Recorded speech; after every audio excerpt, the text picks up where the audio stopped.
Hi, boys and girls. Welcome to Reader's Workshop.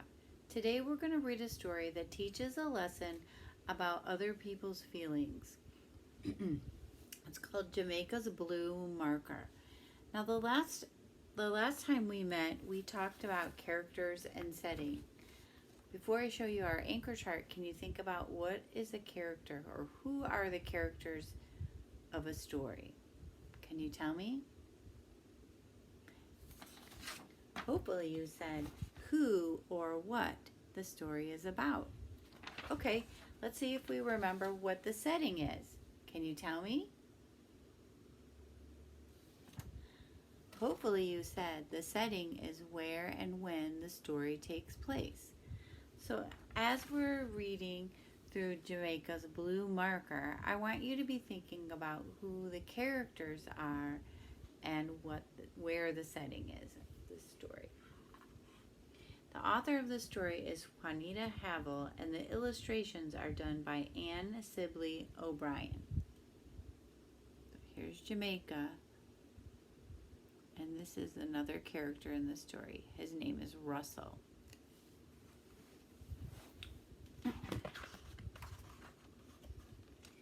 Jamaica closed her eyes and thought about her picture. Mrs. Worth always said to think first, then draw. Jamaica closed her eyes and drew a tree of her big sheet of paper, and then she drew leaves falling off the tree and colored them yellow. Jamaica, Mrs. Worth said, could you please share your markers with Russell? He doesn't have any. He never has anything he needs, Jamaica thought, but she said, okay, even though she didn't want to share her markers with him. Here's the other picture. Boys and girls, have you ever had to do something that maybe you didn't want to do? So maybe you have a connection with Jamaica. She doesn't really want to share her marker with Russell. Russell brought his paper to Jamaica's table. He sat down beside her and grabbed her blue marker. Jamaica picked up her brown and orange markers to finish her picture. She didn't pay attention to Russell, and after a while she peeked at his paper. Russell was making squiggly circles all over his page. We're supposed to draw a fall picture, Russell, Jamaica said. What are you thinking? Why would someone just scribble on their paper? There could be several reasons. Tell someone what your thinking is. Here's the pictures. Who says, Mrs. Worth, don't you ever listen?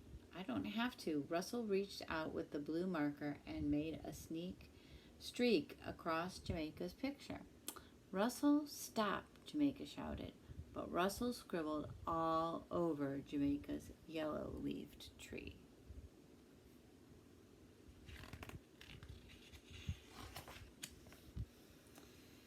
Mrs. Worth, Jamaica cried, Russell wrecked my picture. Mrs. Worth hurried over to the table. Russell, did you do this? She held up Jamaica's picture. Mrs. Worth couldn't get Russell to say, I'm sorry. He had to go sit alone and work on spelling until art was over.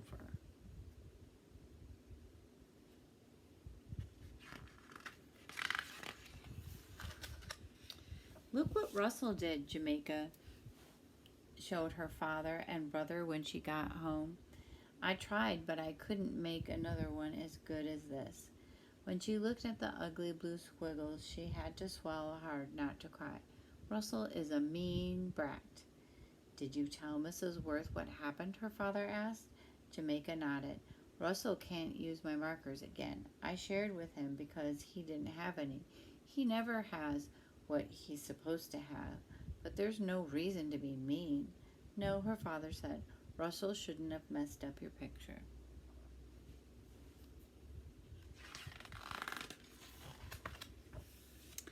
The next time they had art, Jamaica was glad Russell didn't sit at her table. Then he couldn't bother her, and she didn't have to share her markers with him either. But at recess, Russell threw sand at her and chased two second-grade girls, so he had to go to the office. Before he came back, Mrs. Worth said, "I would like to tell you something. Can you keep a secret?" "Yes," Jamaica shouted with her classmates. "We are going to have a going away party for Russell on Friday. His father has a new job in another town. They will be moving over the weekend. I thought that you might like to make cards to say goodbye. Then Russell will have something to remember us by." That was nice. Mrs. Worth passed out paper. Then she showed everyone how to fold the paper into a card. Jamaica didn't want to make a card for Russell. She was glad that he was moving, and then he wouldn't bother her anymore. She put the paper in her desk. At supper, Jamaica said, "I like living here. I like my house and my room and the tree in the front yard. I like my school, too." "I'm glad you do," her mother said. "I wouldn't like to move." "Who said anything about moving?" Aussie asked. That's Jamaica's brother. "Who did? Russell is moving," Jamaica said. "Lucky you, he won't mess up your pictures anymore," Aussie said. "I wonder how Russell feels about moving," Dad said. "He might be upset. Has he talked about it?" "Russell doesn't say anything. He just gets in trouble," Jamaica said.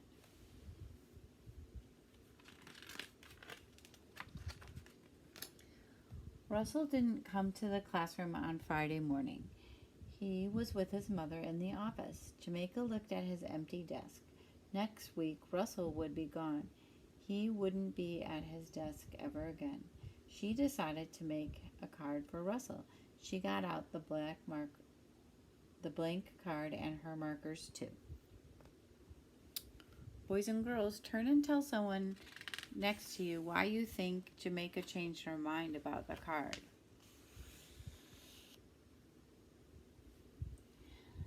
But just then, Mrs. Worth asked, "Who are my helpers this week?" And Jamaica raised her hand. Jamaica, could you collect the cards and put them in Russell's desk, Brianna and Thomas? I'd like you to go clear the activity table for the plates and cups. Jamaica went from desk to desk to pick up the cards. She put the whole stack in Russell's desk. As she closed his desk, Russell came in with his mother.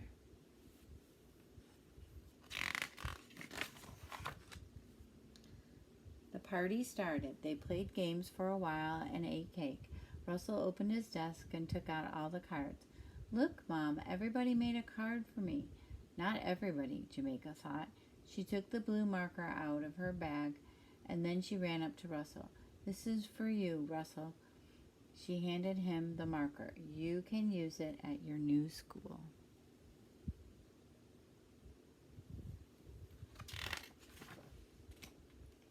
"But you might need it," he said. "You like to draw. You draw the best pictures in our class. What if you have to color the sky? Someone will share with me." "Thanks," he said. "You're lucky you get to stay here." Now Jamaica knew how Russell felt about moving. "I wish you didn't have to move," she said. Do you notice how Jamaica's feelings about Russell have changed throughout the story? Why do you think that is, boys and girls? When Jamaica waved goodbye to Russell, she noticed that his mother was carrying his goodbye cards. Russell held up the blue marker and waved it at her as if he'd won a prize. "Goodbye, Russell. I'll miss you," Jamaica said, and she meant it.